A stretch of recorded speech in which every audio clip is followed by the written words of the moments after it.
سورہ یونس کی آیت نمبر 11، سورہ یونس کا دوسرا رکوع اور 11ویں پارے کا 7واں رکوع۔ اللہ رب العالمین نے ارشاد فرمایا، وَلَوْ يُعَجِّلُ اللَّهُ لِلنَّاسِ الشَّرَّ اسْتِعْجَالَهُم بِالْخَيْرِ، اور اگر اللہ لوگوں پر برائی ایسی جلد بھیجتا جیسی وہ بھلائی کی جلدی کرتے ہیں، لَقُضِيَ إِلَيْهِمْ أَجَلُهُمْ، تو ان کا وعدہ پورا ہو چکا ہوتا۔ وَلَوْ يُعَجِّلُ اللَّهُ لِلنَّاسِ الشَّرَّ، اگر اللہ تعالی لوگوں پر شر کو، برائی کو ایسے جلدی بھیجتا، استعجالهم بالخیر، جیسے لوگ بھلائی کی جلدی کرتے ہیں، جلدی وہ بھلائی کو چاہتے ہیں، لَقُضِيَ إِلَيْهِمْ أَجَلُهُمْ، تو ان کا وعدہ پورا ہو چکا ہوتا۔ لوگ غصے کے وقت اپنے لیے اور اپنے اہل و اولاد اور مال کے لیے بد دعائیں کرتے ہیں اور کہتے ہیں ہم ہلاک ہو جائیں، اللہ ہمیں غارت کرے، برباد کرے، اور ایسے ہی کلمات اپنی اولاد اور رشتہ داروں کے لیے کہہ گزرتے ہیں، جسے اردو میں کوسنا کہتے ہیں۔ اگر وہ دعا ایسی جلدی قبول کر لی جاتی جیسی جلدی وہ دعائے خیر کے قبول ہونے میں چاہتے ہیں، تو ان لوگوں کا خاتمہ ہو چکا ہوتا اور وہ کب کے ہلاک ہو گئے ہوتے۔ لیکن اللہ تبارک و تعالی اپنے کرم سے دعائے خیر قبول فرمانے میں جلدی کرتا ہے اور بد دعا کے قبول کرنے میں جلدی نہیں فرماتا، یہ اس کی رحمت ہے۔ یعنی انسان غصے میں، پریشانی میں اپنے آپ کو، اپنے بال بچوں کو، اپنے مال کو، اپنے رشتہ داروں کو، دوست احباب کو بسا اوقات بد دعا دے دیتا ہے۔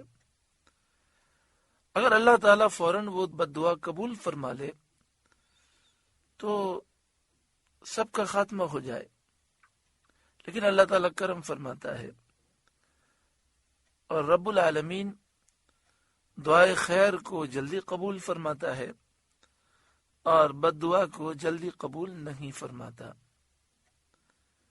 لیکن انسان کو چاہیے کہ وہ احتیاط کرے اور ایسی باتیں زبان سے نہیں نکالنی چاہیے۔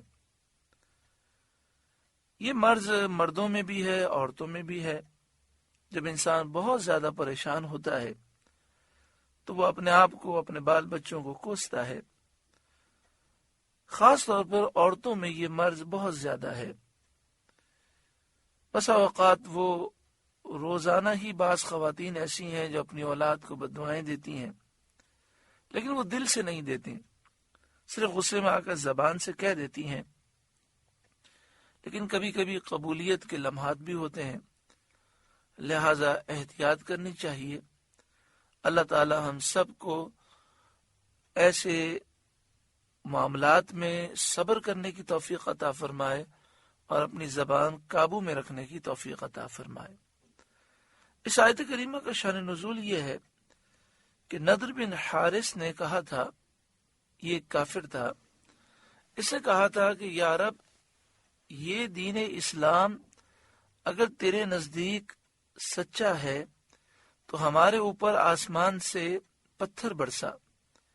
اس پر یہ آیت کریمہ نازل ہوئی اور بتایا گیا کہ اگر اللہ تعالیٰ کافروں کے لیے عذاب میں جلدی فرماتا، جیسا کہ ان کے لیے مال و اولاد وغیرہ دنیا کی بھلائی دینے میں جلدی فرمائی، تو وہ سب ہلاک ہو چکے ہوتے۔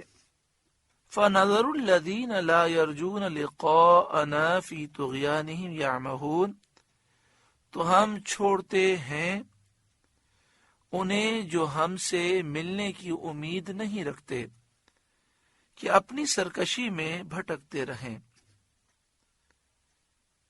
اور ہم انہیں مہلت دیتے ہیں اور ان کے عذاب میں جلدی نہیں فرماتے. یہ مہلت اس لیے دی جاتی ہے تاکہ وہ توبہ کریں. وَإِذَا مَسَّ الْإِنسَانَ الضُّرُّ دَعَانَا لِجَنبِهِ، جب آدمی کو تکلیف پہنچتی ہے ہمیں پکارتا ہے لیٹے لیٹے. لِجَنبِهِ لیٹے، او قاعدن اور بیٹھے، او قائمن اور کھڑے. یہاں آدمی سے مراد کافر ہے، یعنی ہر حال میں اور جب تک اس کی تکلیف دور نہ ہو دعا میں مشغول رہتا ہے. لیکن آج ہم مسلمان آپس میں اپنے معاملات پر غور کریں کہ جب نعمتیں ملتی ہیں تو لوگ نماز بھی چھوڑ دیتے ہیں. شادی کا موقع آتا ہے اتنے گناہ کرتے ہیں، اور پھر جب شادی ہو جاتی ہے اور پھر کاروبار بالکل ختم ہو جاتا ہے، بیماریاں شروع ہو جاتی ہیں، تباہی آ جاتی ہے، تو لوگ ایک دوسرے سے کہتے ہیں کہ شاید ہم پر کسی نے کچھ کر دیا ہے.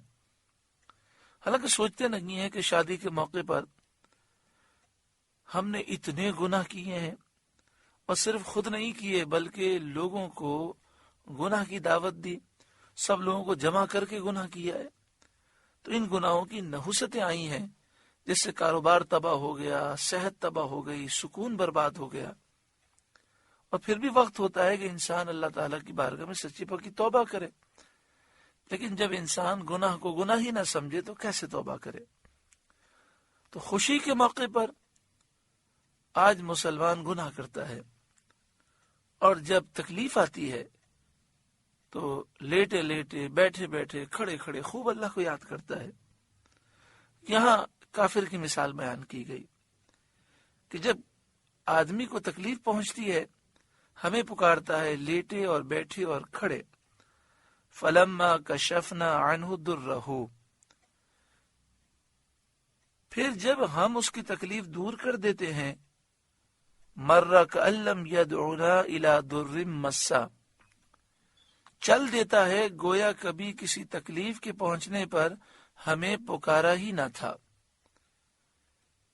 یعنی اپنے پہلے طریقے پر وہ چلنے لگتا ہے اور وہی کفر کا راستہ اختیار کرتا ہے اور تکلیف کے وقت کو بھول جاتا ہے. یہ تو کافروں کا حال قرآن نے بیان فرمایا. آج مسلمانوں کا حال یہ ہے کہ تکلیف میں خوب وظیفے پڑھتے ہیں، خوب عبادت کرتے ہیں، اور جب اللہ تعالیٰ تکلیف دور کر دیتا ہے تو وہی عیاشیوں والی زندگی اور وہی گناہوں والی زندگی. تو یہ تو کافروں کا طریقہ ہے. مسلمان تو تکلیف میں خوب اللہ کی عبادت کرتا ہے، اور جب نعمتیں ملتی ہیں تو شکرانے میں اور زیادہ عبادت کرتا ہے. كَذَلِكَ زُيِّنَ لِلْمُسْرِفِينَ مَا كَانُوا يَعْمَلُونَ، یوں ہی بھلے کر دکھائے ہیں حد سے بڑھنے والے کو ان کے کام. یعنی جو کافر ہیں، مسرفین ہیں، حد سے بڑھنے والے ہیں، ان کے کام ان کے لیے بھلے کر دکھائے ہیں، زینا مزین کر دیے گئے ہیں. تو یہ برے کاموں کو اچھا سمجھتے ہیں. جب دل مردہ ہو جائے، آنکھیں اندھی ہو جائیں، تو پھر مزاج بدل جاتا ہے. جیسے ایک بیمار آدمی ہوتا ہے تو میٹھی چیز بھی اسے کڑوی لگتی ہے، تو ایسے ہی جب کفر سے دل گندے ہو جاتے ہیں تو برے اعمال ان کافروں کو اچھے لگتے ہیں. اگر ایک مسلمان نیکی کو برا سمجھے اور برائی میں وہ خوش ہونے لگے تو وہ سمجھ جائے کہ اس کا دل بہت گندگی میں آگے بڑھ چکا ہے. کم از کم مسلمان کے دل میں اتنی تو بات ہونی چاہیے کہ اگر وہ گناہ کرتا ہے، برائی کرتا ہے، تو اس کا دل اسے ملامت کرے اور دل اسے کہے کہ یہ کام صحیح نہیں ہے. گناہ کو انسان گناہ سمجھے اور اس سے نفرت ضرور کرے، لیکن جہاں یہ معاملہ ہو جائے کہ گناہ کو اچھائی سمجھنے لگے اور اچھائی کو برائی سمجھنے لگے، تو ایسا شخص تباہی کے بہت قریب پہنچ چکا۔ وَلَقَدْ أَهْلَكْنَا الْقُرُونَ مِنْ قَبْلِكُمْ، اور بے شک تم سے پہلے کئی قومیں ہم نے ہلاک کی، لما ظلموا، جب وہ حد سے بڑھے، وجاءتهم رسلهم بالبينات، اور ان کے رسول ان کے پاس روشن دلیلیں لے کر آئے، وما كانوا ليؤمنوا، اور وہ ایسے تھے ہی نہیں کہ ایمان لاتے، كذلك نجزي القوم المجرمين، ہم یوں ہی بدلہ دیتے ہیں مجرموں کو۔ اس سے پچھلی آیت میں انسان کی بے صبری کا ذکر تھا، اور اس آیت کریمہ میں کافروں کی تباہی اور بربادی کا ذکر ہے۔ مقصد یہ ہے کہ انسان بلا کے وقت بہت ہی بے صبر ہے، اور راحت و آرام کے وقت بہت ہی زیادہ ناشکرا ہے۔ جب تکلیف پہنچتی ہے تو کھڑے لیٹے بیٹھے ہر حال میں دعا کرتا ہے، جب اللہ تکلیف دور کر دے تو شکر نہیں کرتا، اپنی وہی پرانی حالت کی طرف لوٹ جاتا ہے۔ یہ حال غافل کا ہے۔ جو مومن عقل مند ہے اس کا حال اس سے مختلف ہے، وہ مصیبت اور بلا پر صبر کرتا ہے، راحت آرام اور آسائش میں شکر کرتا ہے، تکلیف اور راحت کے تمام احوال میں اللہ تعالیٰ کے حضور تضرع و زاری، گریہ و زاری اور دعا کرتا ہے۔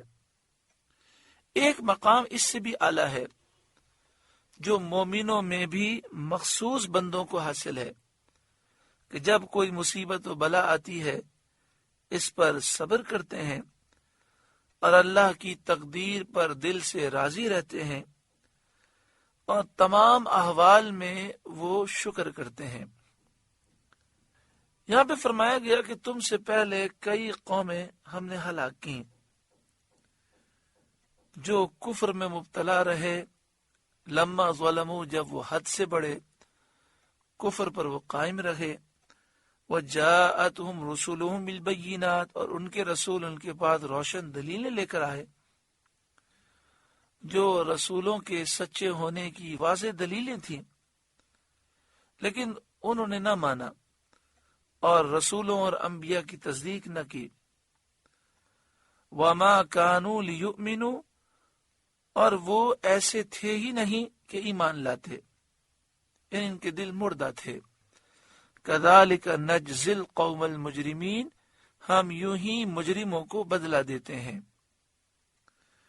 یعنی دین سے اگر کوئی دور ہو جائے تو یہ بھی اللہ کا غضب ہے۔ جب انسان کفر کرتا ہے، گناہ کرتا ہے اور اللہ ناراض ہو جاتا ہے، تو جس طرح ہم کسی سے ناراض ہوں تو اپنے گھر میں نہیں آنے دیتے، جب رب العالمین کو کوئی ناراض کر دیتا ہے اور پھر ہمیشہ کے لیے اس کے لیے بدبختی ہو جاتی ہے، تو ان مجرموں کو سزا یہ دی جاتی ہے کہ پھر انہیں حق سمجھ میں نہیں آتا۔ ثم جعلناکم خلائف فی الارض من بعدہم، پھر ہم نے ان کے بعد تمہیں زمین میں جانشین کیا، لننظر کیف تعملون، کہ دیکھیں تم کیسے کام کرتے ہو، تاکہ تمہارے ساتھ تمہارے عمل کے مطابق معاملہ فرمائیں۔ وَإِذَا تُتْلَى عَلَيْهِمْ آيَاتُنَا بَيِّنَاتٍ، اور جب ان پر ہماری روشن آیتیں پڑھی جاتی ہیں، وہ آیتیں جن میں توحید کا ذکر ہے، بتوں کی مذمت ہے، شرک کی برائی ہے، بت پرستی کی برائی ہے، اور بت پرستوں مشرکوں کی سزا کا بیان ہے۔ قال الذين لا يرجون لقاء نأت بقرآن غیر هذا، تو وہ کہنے لگتے ہیں جنہیں ہم سے ملنے کی امید نہیں، لا يرجون لقاءنا، جنہیں ہم سے ملنے کی امید نہیں، یعنی وہ آخرت پر ایمان نہیں رکھتے۔ وہ کہتے ہیں کہ اس کے سوا اور قرآن لے آئیے جس میں بتوں کی برائی نہ ہو۔ او بدل ہو یا اسی کو بدل دیجئے۔ کفار کی ایک جماعت نے نبی کریم صلی اللہ علیہ وآلہ وسلم کی خدمت میں حاضر ہو کر کہا کہ اگر آپ چاہتے ہیں کہ ہم آپ پر ایمان لے آئیں تو آپ اس قرآن کے سوا دوسرا قرآن لائیے جس میں لات و عزا، منات وغیرہ بتوں کی برائی اور ان کی عبادت چھوڑنے کا حکم نہ ہو، اور اگر اللہ ایسا قرآن نازل نہ کرے تو آپ اپنی طرف سے بنا لیجئے یا اسی قرآن کو بدل کر ہماری مرضی کے مطابق کر دیجئے تو ہم ایمان لے آئیں گے۔ ان کا یہ کلام یا تو بطریق تمسخر اور استہزاء تھا، یعنی یہ بات انہوں نے مذاق اڑانے کے لیے کہی تھی، یا انہوں نے تجربے اور امتحان کے لیے ایسا کہا تھا کہ اگر یہ دوسرا قرآن بنا لائیں یا اس کو بدل دیں تو ثابت ہو جائے گا کہ قرآن اللہ کا کلام نہیں ہے۔ اللہ تعالیٰ نے اپنے حبیب صلی اللہ علیہ وآلہ وسلم کو حکم دیا کہ اس کا یہ جواب دیں جو آگے موجود ہے۔ قل، اے محبوب آپ فرمائیے، ما یکون لی ان ابدلہ من تلقاء نفسی، مجھے نہیں پہنچتا کہ میں اسے اپنی طرف سے بدل دوں، یہ میری مجال نہیں، یہ میری جرت نہیں کہ میں قرآن کو اپنی طرف سے بدل دوں۔ قرآن تو اللہ کا کلام ہے۔ ان اتبع الا ما یوحى الی، میں تو اسی کا تابع ہوں جو میری طرف وحی ہوتی ہے، میں تو اسی کی پیروی کرتا ہوں جو مجھ پر وحی نازل ہوتی ہے۔ میں اس میں کوئی تغیر، تبدل، کمی بیشی نہیں کر سکتا، یہ میرا کلام نہیں بلکہ اللہ کا کلام ہے۔ انی اخاف ان عصیت ربی عذاب یوم عظیم، میں اگر اپنے رب کی نافرمانی کروں تو مجھے بڑے دن کے عذاب کا ڈر ہے۔ میں اس کتاب کے احکام کو بدلوں، اللہ کی نافرمانی کروں تو مجھے اس بات کا ڈر ہے کہ کل بروز قیامت اللہ کا عذاب بہت سخت ہے۔ اور دوسرا قرآن بنانا انسان کی قدرت سے باہر ہے، اور مخلوق کا اس سے عاجز ہونا بالکل واضح ہے۔ قل، اے محبوب آپ فرمائیے، لو شاء اللہ ما تلوتہ علیکم، اگر اللہ چاہتا تو میں اسے تم پر نہ پڑھتا، ولا ادراکم بہ، اور نہ وہ تم کو اس سے خبردار کرتا، یعنی اس کی تلاوت محض اللہ کی مرضی سے ہے، اللہ کے حکم سے ہے۔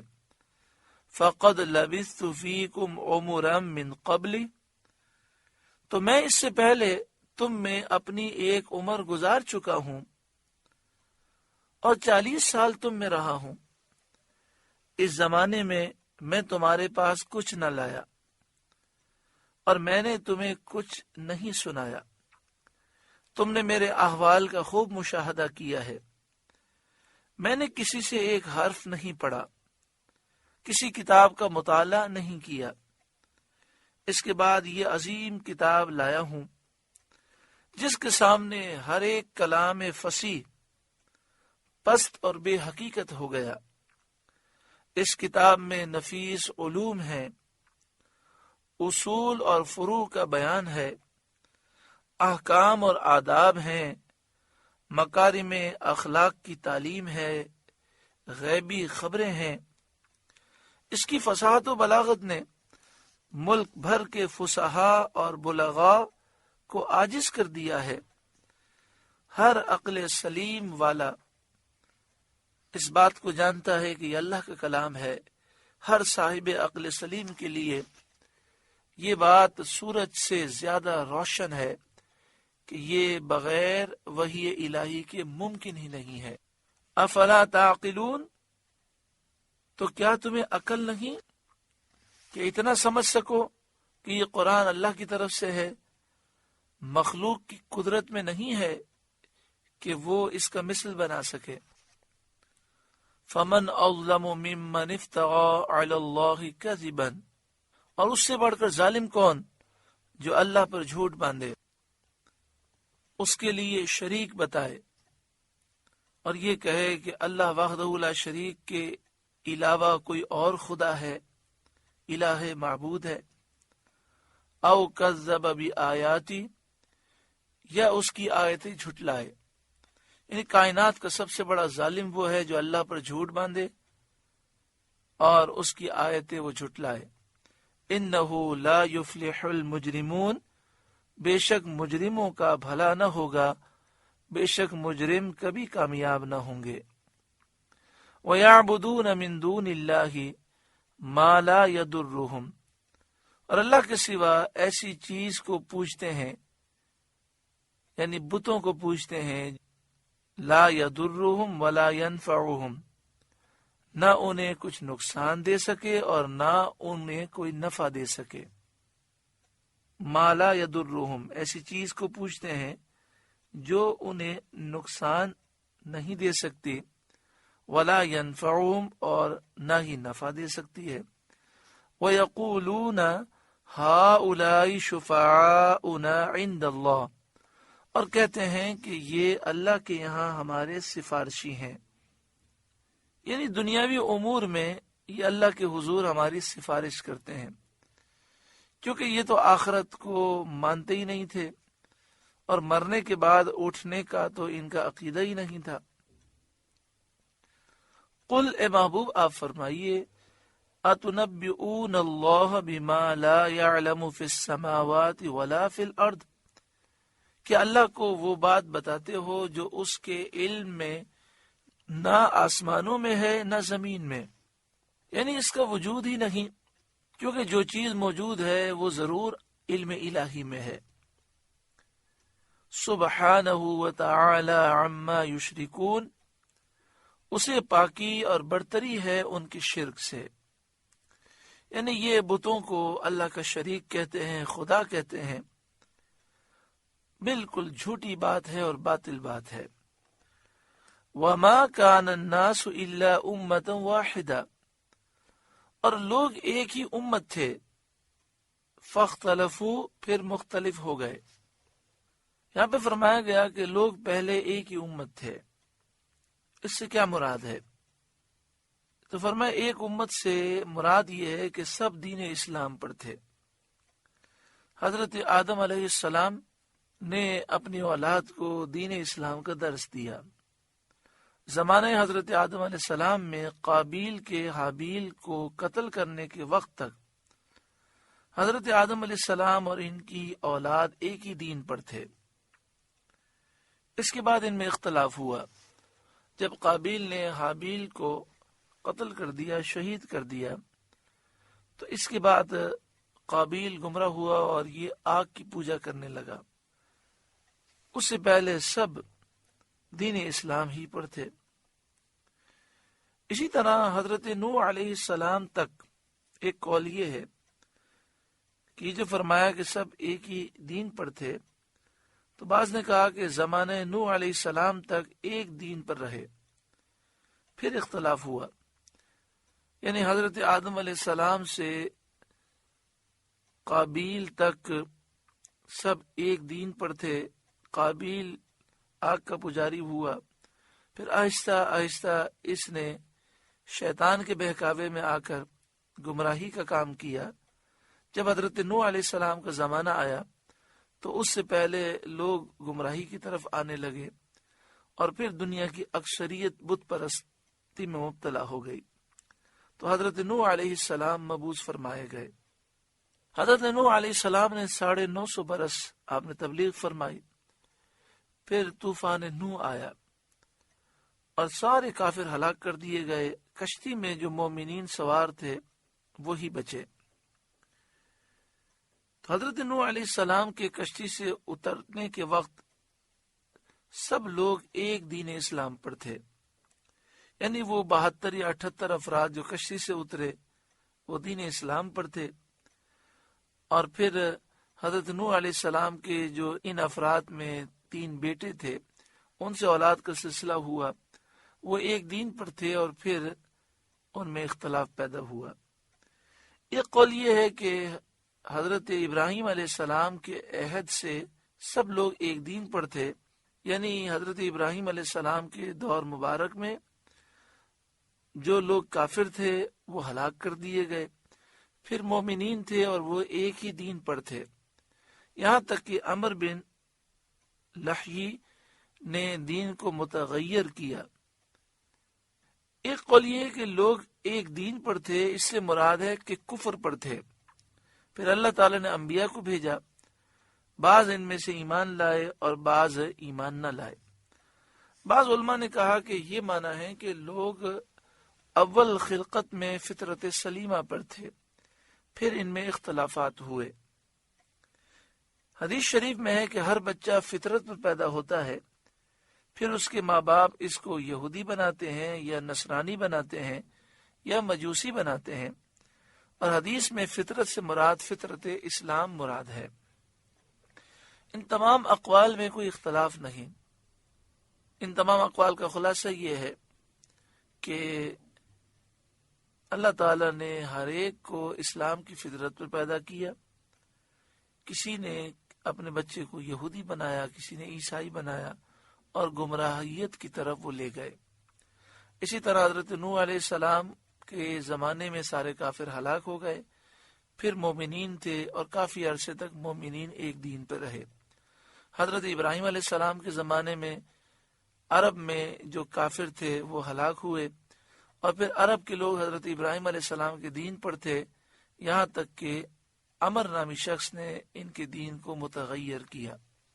وَمَا كَانَ النَّاسُ إِلَّا أُمَّةً وَاحِدَةً فَاخْتَلَفُوا، لوگ ایک ہی امت تھے پھر مختلف ہوئے۔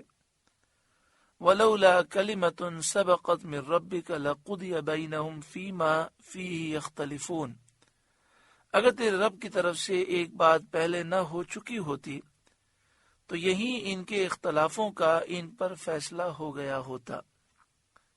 یعنی اللہ تعالیٰ نے ہر امت کے لیے ایک میعاد مقرر فرما دی ہے، جب تک وہ میعاد پوری نہیں ہوگی اللہ کا عذاب نہیں آئے گا۔ دوسری بات یہ کہ اللہ تبارک و تعالیٰ نے دنیا کو دارالامتحان دارالعمل بنایا، اور ان اعمال کا بدلہ قیامت میں ملے گا۔ اگر یہ بات نہ ہوتی تو یہیں پر عذاب نازل ہو جاتا اور فیصلہ کر دیا جاتا۔ وَيَقُولُونَ، اور وہ کہتے ہیں، لَوْلَا أُنزِلَ عَلَيْهِ آیَةٌ مِّن رَبِّهِ، ان پر ان کے رب کی طرف سے کوئی نشانی کیوں نہ اتری۔ جو باطل لوگ ہیں، کافر لوگ ہیں، ان کا ہمیشہ سے یہ طریقہ ہے کہ جب ان کے خلاف برہان قوی قائم ہوتی ہے، مضبوط دلیل قائم ہو جاتی ہے، اور وہ جواب سے عاجز ہو جاتے ہیں، تو وہ اس برہان اور دلیل کا ذکر اس طرح چھوڑ دیتے ہیں جیسے کہ وہ دلیل موجود ہی نہ ہوئی، وہ پیش ہی نہیں ہوئی، اور یہ کہا کرتے ہیں کہ دلیل لاؤ، دلیل لاؤ، تاکہ سننے والا یہ دھوکے میں پڑ جائے کہ ان کے سامنے اب تک کوئی دلیل ہی نہیں قائم کی گئی۔ اس طرح کفار نے حضور نبی کریم صلی اللہ علیہ وآلہ وسلم کے معجزات، اور بالخصوص قرآن کریم جو عظیم معجزہ ہے، اس کی طرف سے آنکھیں بند کر کے یہ کہنا شروع کیا کہ کوئی نشانی کیوں نہیں اتری، گویا کہ معجزات انہوں نے دیکھے ہی نہیں، اور قرآن کریم کو وہ نشانی شمار ہی نہیں کرتے۔ اللہ تعالیٰ نے اپنے رسول صلی اللہ علیہ وآلہ وسلم سے فرمایا کہ آپ فرما دیجئے کہ غیب تو اللہ کے لیے ہے، اب راستہ دیکھو، میں بھی تمہارے ساتھ راہ دیکھ رہا ہوں۔ تقریر کا جواب یہ ہے کہ دلالت قاہرہ اس پر قائم ہے، واضح دلائل موجود ہیں کہ سید عالم صلی اللہ علیہ وآلہ وسلم پر قرآن پاک کا ظاہر ہونا بہت ہی عظیم شان معجزہ ہے، کیونکہ حضور صلی اللہ علیہ وآلہ وسلم ان میں پیدا ہوئے، ان کے درمیان حضور صلی اللہ علیہ وآلہ وسلم بڑے، تمام زمانے حضور صلی اللہ علیہ وآلہ وسلم کے ان کی آنکھوں کے سامنے گزرے۔ وہ خوب جانتے ہیں کہ آپ صلی اللہ علیہ وآلہ وسلم نے نہ کسی کتاب کا مطالعہ کیا، نہ کسی استاد کی شاگردی کی، یک بارگی قرآن کریم آپ پر ظاہر ہوا، اور ایسی بے مثال اعلیٰ ترین کتاب کا ایسی شان کے ساتھ نزول بغیر وحی کے ممکن ہی نہیں۔ یہ قرآن کریم کے معجزہ قاہرہ ہونے کی برہان اور دلیل ہے۔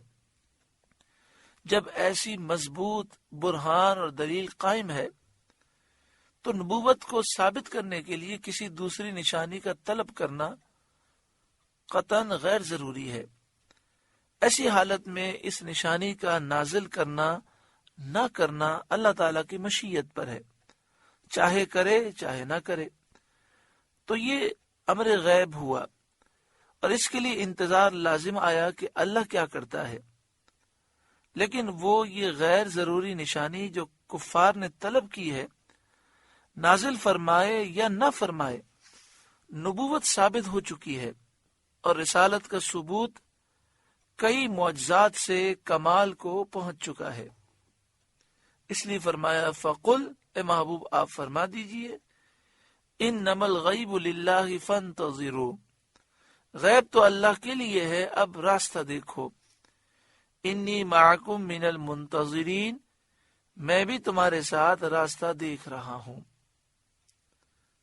سورہ یونس کا دوسرا رکوع مکمل ہوا۔ اللہ رب العالمین اس رکوع کے نور سے ہمارے قلوب کو روشن و منور فرمائے۔ اس میں کئی نصیحتیں ہیں۔ اس میں یہ بھی ہے کہ کافروں کا طریقہ یہ ہے کہ مصیبت میں اللہ کو یاد کرتے ہیں اور راحت میں گناہ کرتے ہیں، کفر اور سرکشی کرتے ہیں، اللہ کو بھول جاتے ہیں۔ لیکن مومن کا طریقہ یہ بیان ہوا کہ مصیبت میں بھی اللہ کو یاد کرتے ہیں، راحت میں بھی یاد کرتے ہیں، بلکہ نعمتوں کا نزول ہوتا ہے تو زیادہ اللہ کی فرمانبرداری کرتے ہیں، شکر کرتے ہیں۔ اللہ تعالی ہم سب کو عمل کی توفیق عطا فرمائے۔ آپ سے گزارش ہے کہ قرآن کے اس پیغام کو آگے پہنچا کر ثواب جاریہ حاصل کریں۔